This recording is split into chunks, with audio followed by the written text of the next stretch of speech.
Well, this is the John Rice house. This house used to be in Murfreesboro. If you came into town on I-24, right after you get off of I-24 in 96, there's a Sam's Club, and that area is where this house was for the number of years that the Rices lived in town.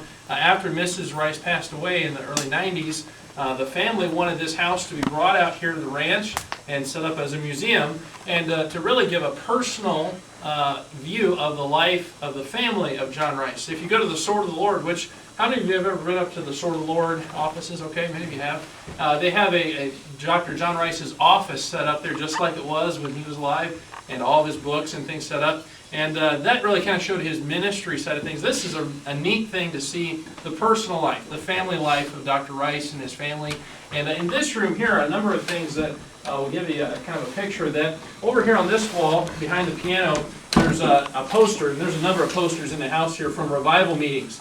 And it's from, I believe, a 3-week revival crusade. If I'm not mistaken, it says August 2nd through August 21st. And you know, nowadays, folks think that a week-long revival is a long time, or that a Sunday through Wednesday is a long revival. And in Dr. Rice's day, there would be weeks at a time set aside for the purpose of preaching, for revival, and encouraging pastors in churches. And that was Dr. Rice's ministry, was helping people through preaching. The Sword of the Lord ministry, many of you are familiar with, I'm sure, was started by Dr. Rice. Over here on this wall, underneath this picture, is a copy of the first edition of the Sword of the Lord from 1934, September 28th of 1934. And Dr. Rice was not a man who sugar-coated things. The very first issue, it says divorce, remarriage, adultery.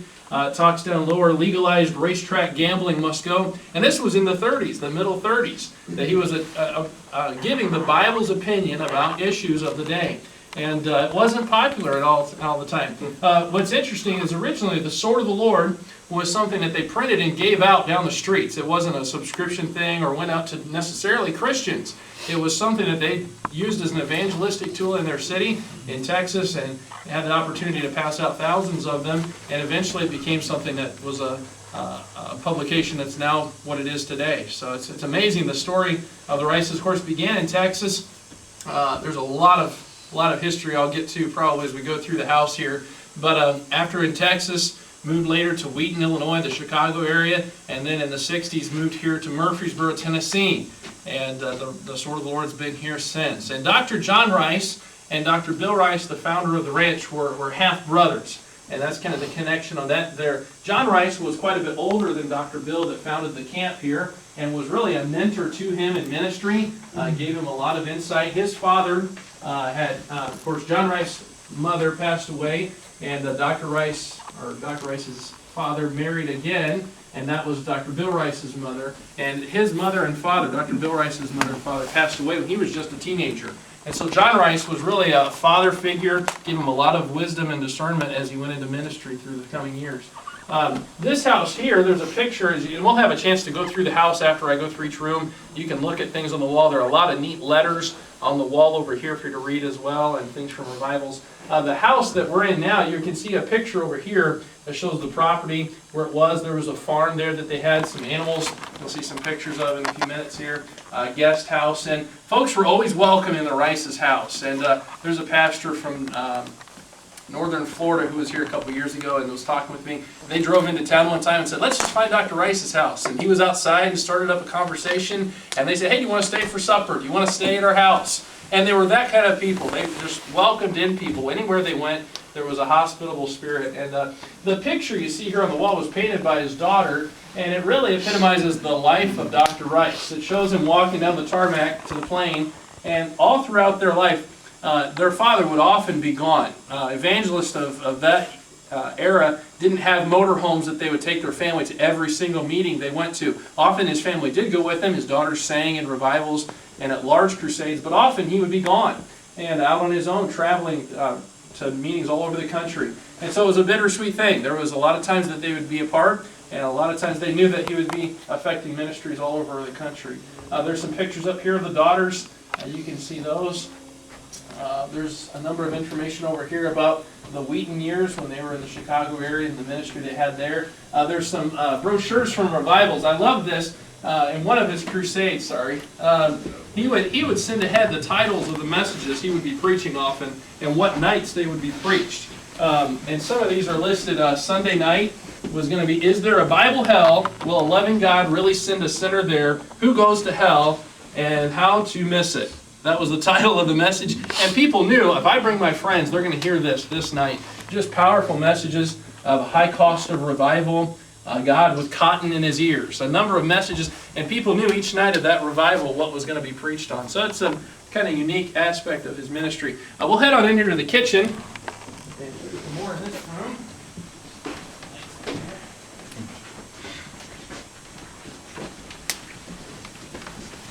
Feel free to spread around a little bit there. If you want, you can head over by the table there, the kitchen, and we'll kind of fill everyone in. And some of the other rooms we'll kind of just give you a description from out further because I don't think we'll squeeze everyone into them. But the thing that I always notice as I come into the house is how simple the house is. Really, the Rices moved to Murfreesboro in the 60s, and by that time their daughters were out of the home, and so they actually they might have had the one daughter still at home with them, but they didn't have a full house of kids necessarily. But the house is very simple, it's fairly small, and it's very simple, and that always strikes me as an amazing thing about the Rices. The table here is set up with games. They love to play family games together. There's a cabinet over here with a number of their favorite games like Rook and other Triominoes. They love to play dominoes. And on the scorecard here it has you and me. And that always, I've always been amused by that. It's just real sweet and special. But on the wall back over here are pictures of Dr. John Rice and his wife in the center, and then their children and different weddings of each of the daughters. And on the wall as well over here you see a number of the things from around the house when it was in Murfreesboro. His horse was named Douglas MacArthur, and he loved to ride the horse, would come out here to the ranch often and ride with Dr. Bill Rice, his brother. They had goats, they had donkeys there, had some dogs you can see over here named Flicka, a couple different dogs throughout the years. This chair right here is where Dr. Rice would often sit and study. The desk you see right there is kind of a unique one he had made that spins around. And we have different books, his Matthew Henry commentary, Charles Spurgeon autobiography, and he loved to read westerns. Zane Grey and Louis L'Amour books had there, and also his concordance and things. And there's actually another one just like this at his office at the Sword of the Lord.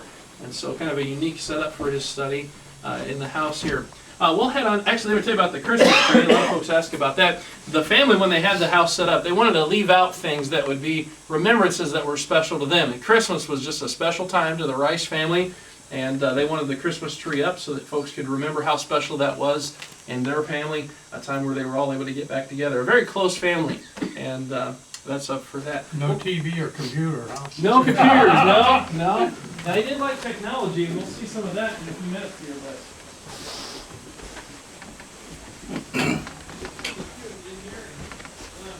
Better know who you is and who me is. That's an interesting question. And of course they were always honest. Of course.